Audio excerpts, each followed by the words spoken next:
on the map here.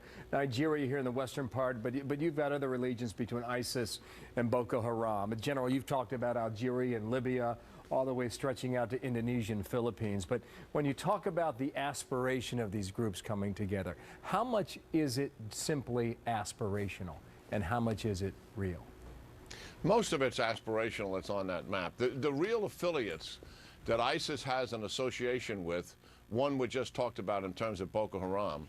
The other is Egyptian Sinai, and there's actually been some leaders on the ground there with the ISIS now affiliate. Libya, and also ISIS leaders have been on the ground, and there's some training capability there. And the most interesting one is on the Afghan-Pakistan border, the so-called Khorasan group. But the group is small. There's not been people on the ground, but they absolutely have a Pledge of Allegiance. They've exchanged their plans, etc. The rest of that map is aspirational. It's a desire from those groups to increase their brand by associating with ISIS, which is the new face of radical Islam, and it helps them recruit, it helps them to get resources and attention within the country they're trying to overthrow. Yeah, where are you on this idea that if a foreign fighter cannot make his or her way into Syria or Iraq, that they would be drawn to Western Africa? Do you see that as a possibility? How real is that, General?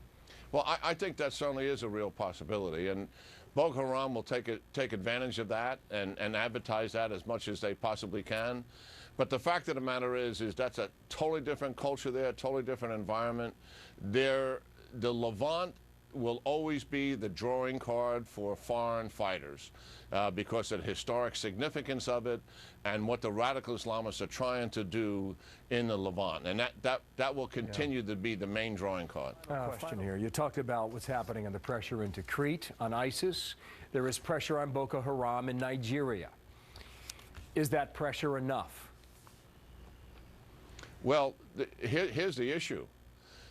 We have no plans to take away the ISIS sanctuary that exists in Syria. There are no plans. We have no ground force to do it.